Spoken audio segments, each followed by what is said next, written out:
My family thought my new house belonged to all of them, so they broke in while I was gone and tried to move my sister's family inside. Hello, Reddit. I'm 28F, and I feel like I've spent most of my life living in the shadow of my older sister Claire, 31F. She's always been the favorite. You know, the one who's naturally charming, outgoing, and somehow always manages to make everyone feel sorry for her no matter what she does. Meanwhile, I've always been the independent one, which in my family basically means the one expected to survive without help while everyone else gets taken care of. Growing up, Claire always got the best of everything. Her birthdays were giant backyard parties with bounce houses, pony rides, and professional decorations. Mine were pizza nights in the dining room with a grocery store cake and a few relatives half paying attention.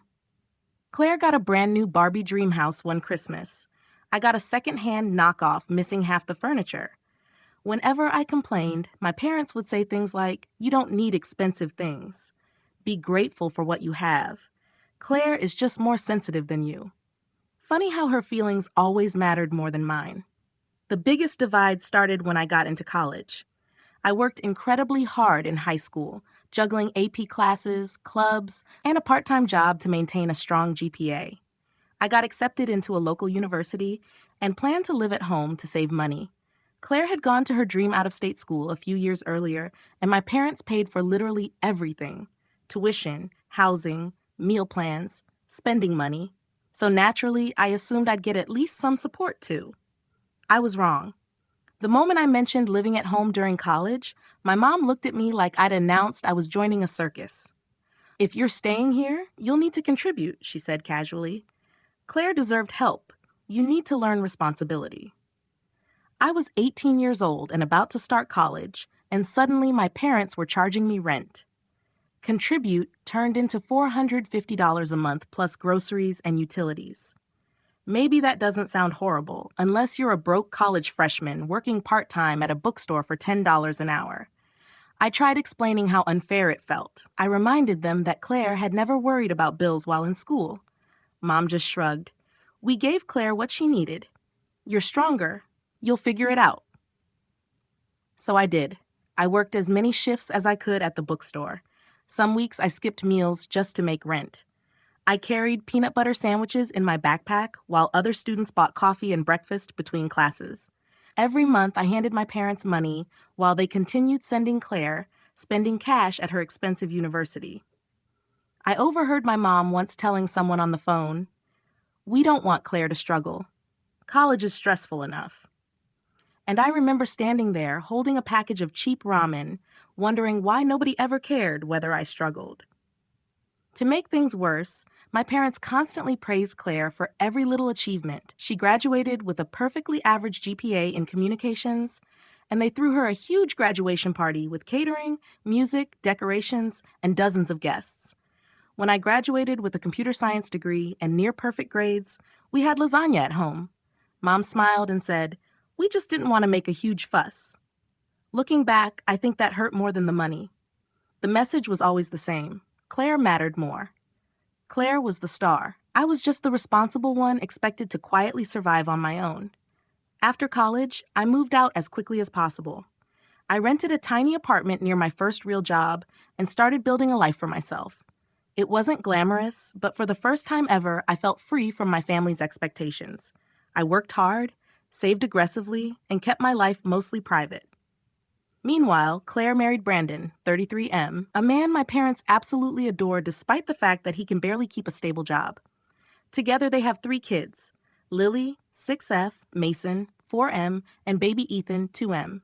My parents constantly bail them out financially. When their SUV broke down last year, Mom and Dad paid for another one. When Claire complained about how stressful motherhood was, my parents started babysitting every weekend. I wish it didn't bother me anymore.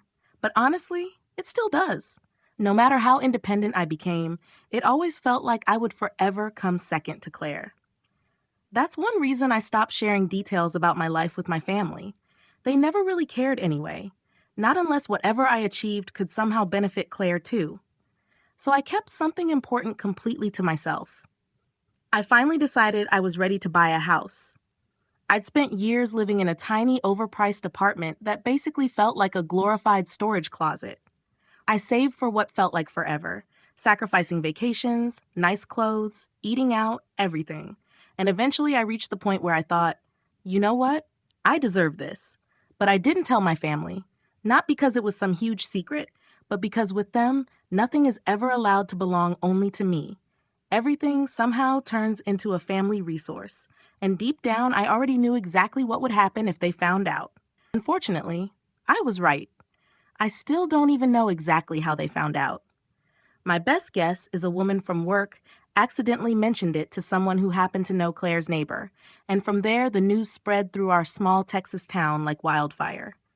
A few days later, my mom called me sounding way too excited. "Why didn't you tell us you're looking for a house?" she asked. I immediately felt dread creeping into my stomach. "Oh, I'm just browsing right now." I lied. Nothing serious yet. "Well, Claire and I already have some amazing ideas for you." Of course they did. Mom immediately launched into a speech about how I needed something big enough for everyone. At least 4 bedrooms. A huge backyard for the kids. Preferably close to Claire so we could all help each other.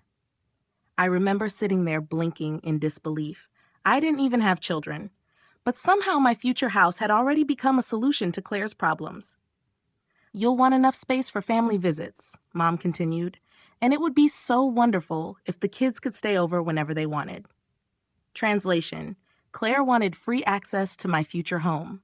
I tried keeping my responses vague and noncommittal just to end the conversation faster. But after that, it became nonstop. Every single day I started receiving house listings from Mom and Claire. Huge houses, 5 bedrooms, massive yards, pools, guest suites, 3-car garages, places so expensive I couldn't believe they even thought I could afford them.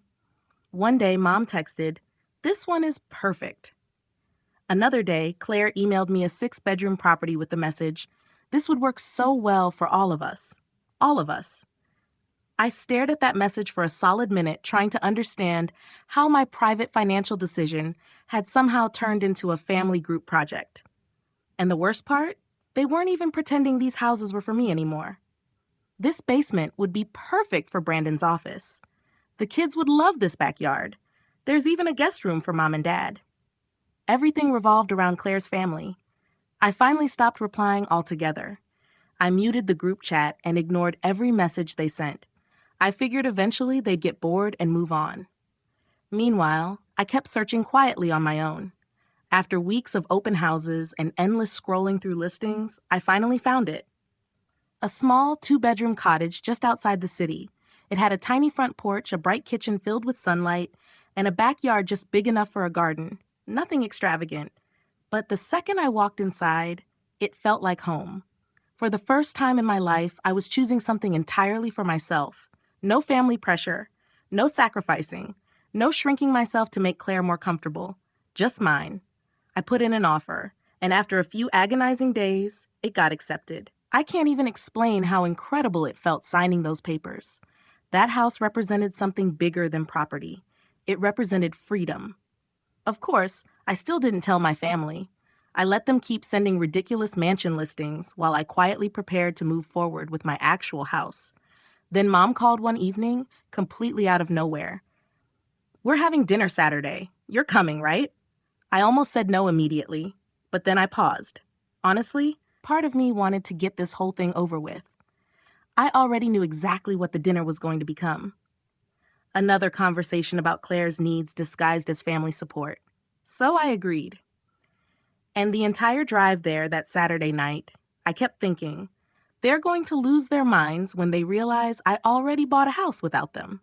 I arrived at my parents' house Saturday evening, already mentally exhausted before I even walked through the front door. The second I stepped inside, the chaos hit me immediately. The kids were screaming in the living room. Brandon sat on the couch watching TV like he didn't hear any of it. Mom rushed around the kitchen carrying food, while Dad complained loudly about gas prices to absolutely nobody listening. Claire looked up from the dining table and smiled at me like we were best friends. "Oh, good. You're finally here." For once. That little comment annoyed me instantly because I was actually early. We sat down for dinner, and the conversation started with pointless small talk. Dad complained about work. Brandon complained about money. Claire complained about how stressful it was raising 3 children in a cramped apartment. Noah still sleeps in our room. She sighed dramatically while spooning potatoes onto her plate. We're all practically living on top of each other. I already knew where this was going. Then Mom cleared her throat in that fake, cheerful way she always used right before announcing something nobody actually wanted. "So," she said brightly, "we found the perfect house for you." I nearly choked on my water. Of course they had. Claire immediately pulled out her phone and started showing me pictures before I could even respond. "It's gorgeous," she said excitedly. 5 bedrooms, huge backyard, finished basement, amazing school district. And it's only 10 minutes from us," Mom added quickly. "The kids would finally have room to spread out." I just stared at them. Not one single word about what I wanted. Not one question about what kind of house I was actually looking for. This entire conversation was about Claire's family pretending to wear my name like a disguise. "There's even a guest suite for us," Dad added casually while cutting into his steak. "Perfect setup for family gatherings." Something inside me finally snapped. I slowly put down my fork. "Actually," I said calmly, "I already bought a house." The entire table went silent. Even the kids stopped yelling for a second. Mom blinked at me. "What?" "I bought a house," I repeated.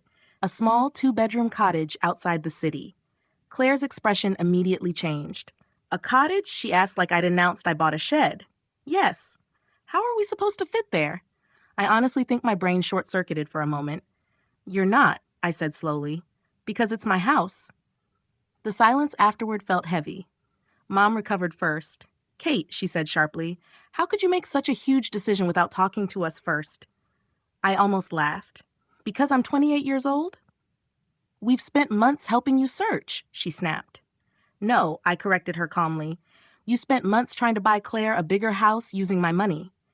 Claire's face turned red instantly. "That's not fair," she shouted. "You know how hard things are for us right now." "And that's unfortunate," I replied, "but it's not my responsibility to solve." Her eyes immediately filled with tears. The kids barely have space. I took a slow breath, trying very hard not to completely lose my temper. "I'm sorry your apartment is small, but I worked for years to afford this house. I'm not giving it away because you think you deserve it more than I do." Dad slammed his hand against the table so hard the dishes rattled. "You're being selfish." There it was. The word they always used any time I stopped sacrificing things for Claire. I looked directly at him. "No," I said quietly. "I'm finally putting myself first." Claire started crying harder. Mom immediately wrapped an arm around her while glaring at me like I was some horrible villain attacking the family instead of the person who'd spent years being emotionally drained by all of them. "I can't believe you'd do this to your sister," Mom whispered. That sentence hit me harder than I expected, because somehow, even after everything, they still truly believed I owed Claire my entire life. I stood up and grabbed my bag. "I'm leaving." Mom hurried after me toward the front door. "You can't just walk away from your family." I turned around and looked directly at all of them standing there. Claire crying, Mom comforting her, Dad furious, Brandon silent, the same dynamic we'd repeated my entire life. And suddenly, I felt exhausted. Not angry anymore, just done. "Yes," I said quietly. "Actually, I can." Then I walked out the door. The second I got home, my phone exploded. Texts from Mom, texts from Claire, missed calls from Dad. I ignored every single one. At first, I honestly thought everyone would cool down after a few days. I was very wrong. Within 48 hours, my family turned the entire situation into a public drama campaign. Claire started posting emotional messages all over social media about how family should help family and how her children deserved stability. Then she posted pictures of the kids squeezed together in their bedroom with captions like, "Some people have more than enough space, but still choose selfishness." People who didn't know the full story immediately started sympathizing with her. Comments poured in calling me cold, selfish, greedy, heartless. Some distant relatives I hadn't spoken to in years suddenly became family experts online. One woman literally commented, "If my sister needed help, I'd give her anything." Good for you, Susan. Then things got even worse. Apparently, someone from work saw Claire's posts, and suddenly people in my office started whispering about me too. I walked into the break room one morning, and the conversation instantly stopped. That kind of silence tells you everything. Meanwhile, Mom and Claire kept escalating. Mom started texting me links to articles about family loyalty and selfish adult children. Claire kept sending long, emotional paragraphs about how her children were suffering because of me, as if I personally caused their financial problems. I finally blocked both of them for a few days just to breathe. Then Mom suddenly showed up at my apartment, completely unannounced. She stood outside holding an apple pie and smiling so hard it immediately made me suspicious. "Can I come in?" she asked softly. "I just want us to talk." Against my better judgment, I let her inside. She walked slowly around my apartment, complimenting everything while carefully looking at absolutely everything. The windows, the doors, the locks. At the time, I told myself I was imagining it. Mom apologized in that vague way people do when they don't actually want accountability. "We all got emotional," she sighed dramatically. "I just hate seeing this family torn apart." Noticeably absent from her apology, any acknowledgement that they were wrong. Instead, she immediately started talking about fresh starts and how nice it would be for everyone to visit my new house together someday. That was the moment my stomach dropped, because suddenly the entire visit felt fake, like reconnaissance. After she left, I couldn't stop thinking about the way she kept asking questions about my move-in timeline and security setup. Then later that night, I realized something horrifying. My spare key was gone. I'd accidentally left it on the kitchen counter earlier that day. My heart started pounding immediately. Right as I was standing there processing it, my phone buzzed with a text from my neighbor. "Hey, just wanted to check if everything's okay. Last night I saw a couple people walking around your place looking through the windows." My blood ran cold. I immediately called a locksmith and changed every lock in the apartment. The next morning, I ordered security cameras for the new house before I'd even fully moved in. And for the first time in my life, I realized something deeply disturbing. My family genuinely believed they were entitled to my life. Not emotionally. Literally. Dad left me a voicemail later that night. "This isn't over, Kate. Family sticks together whether you like it or not." The way he said it didn't sound loving. It sounded like a threat. By that point, I stopped giving them the benefit of the doubt completely. I started documenting everything, every text, every voicemail, every social media post, every strange interaction. Something deep in my gut kept telling me this situation was going to get worse before it got better. I just didn't realize how much worse. A few days later, I spent the morning running errands before heading back to the new house around noon. The second I pulled onto my street, my stomach dropped. Claire's SUV was parked in front of my house. For a moment, I honestly thought maybe they were just outside waiting for me. Then I noticed the front door was slightly open. My hands started shaking immediately. I jumped out of the car and rushed toward the house, fumbling with my keys while hearing voices inside. Children laughing, furniture moving, cabinets opening and closing. I pushed the door open and completely froze. Chaos. Absolute chaos. Lily and Mason were sprawled across my living room floor, surrounded by snacks, toys, and blankets. Baby Ethan waddled around chewing on one of my couch pillows. Brandon stood in my kitchen, eating food directly out of my refrigerator. And Claire? Claire was rearranging furniture in the sunroom like she was filming an HGTV special. For a second, my brain genuinely could not process what I was seeing. "What the hell is going on?" I finally managed to say. Claire looked up casually, like I'd just arrived home from work at a house we shared together. "Oh, hey," she said brightly. "You're back earlier than we expected." I stared at her in disbelief. "What are you doing in my house?" She blinked like the answer was obvious. "We moved in." I actually thought I misheard her. "You what?" Claire sighed dramatically and pointed toward the kitchen counter. "Mom gave us the spare key. We figured this just made the most sense for everyone." I looked toward the counter and immediately saw my missing key sitting beside a pile of fast food wrappers. My chest felt tight. "You broke into my house." Claire rolled her eyes. "Oh my God, don't be dramatic. We're family." Meanwhile, Brandon kept eating like none of this was insane. Claire continued talking completely seriously. The kids need space, and this house is honestly perfect for us. We can make it work even though it's smaller than we wanted. Smaller than we wanted. We. Not me. Them. I looked around at my furniture already moved around, their bags piled against my walls, their groceries inside my refrigerator. They had fully planned to live here, without asking me, without permission. Like my entire life was just another resource available to Claire whenever she decided she deserved it. Something inside me went completely cold. I pulled out my phone. Claire frowned immediately. "What are you doing?" I dialed 911. Her expression changed instantly. "Are you seriously calling the cops on your own family?" "Yes," I said calmly. "I am." Suddenly, everyone started talking at once. Claire yelling, the kids crying, Brandon finally standing up and swearing under his breath. But I barely heard any of it anymore. Because for the first time in my life, I wasn't negotiating with them. I wasn't explaining myself. I wasn't trying to keep the peace. I was done. The police arrived surprisingly fast. Claire immediately launched into tears, claiming this was all a misunderstanding and that family shares things. The officers looked deeply unimpressed. One officer asked me directly whether they had permission to enter the home.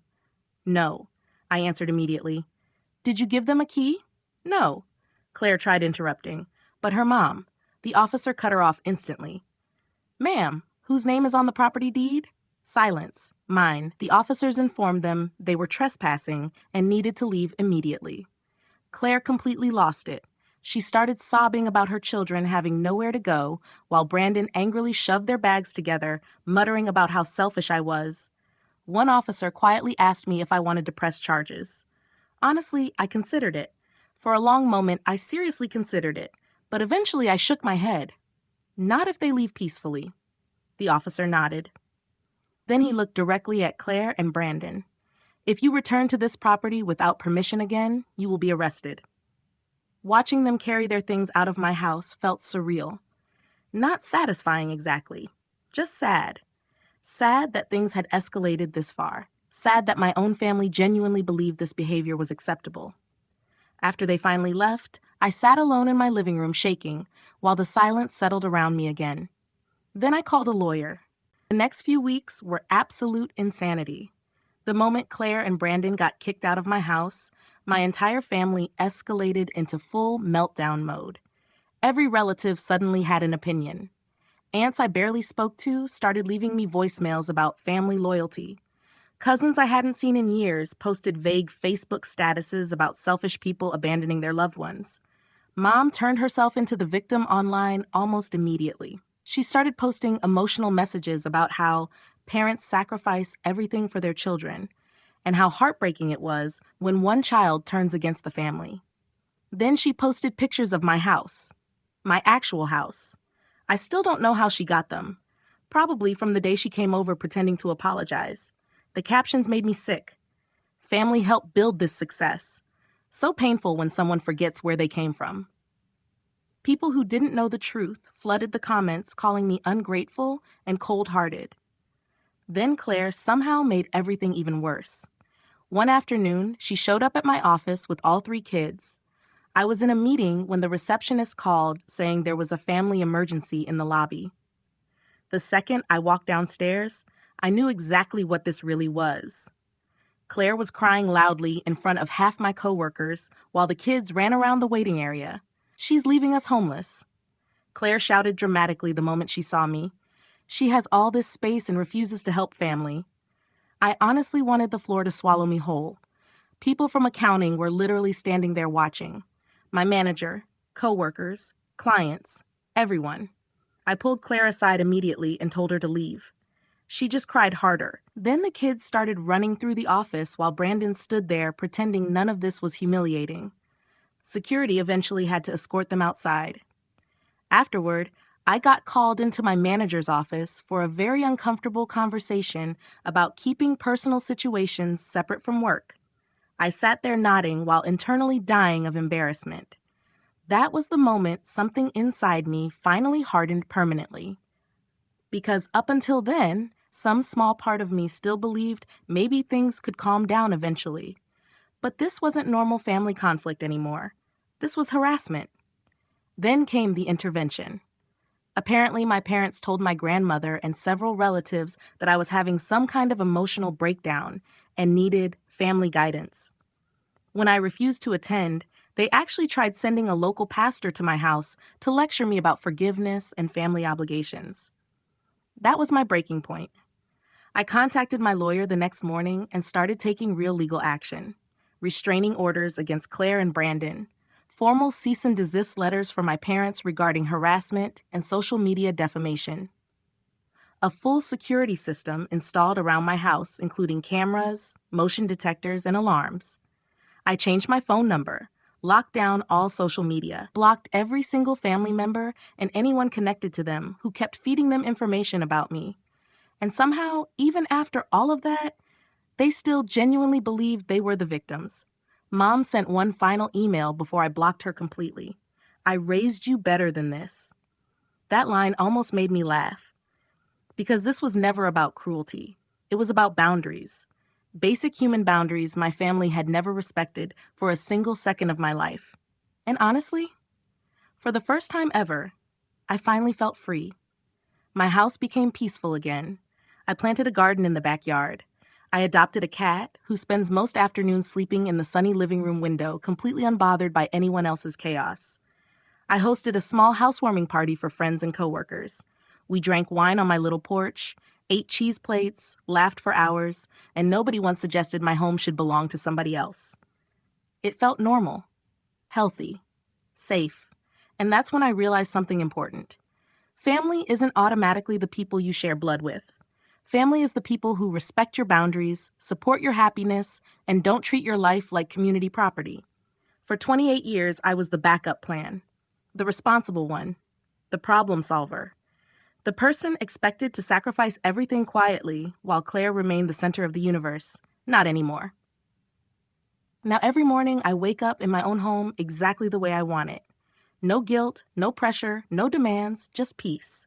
And honestly, I'd choose that peace over my family's approval every single time.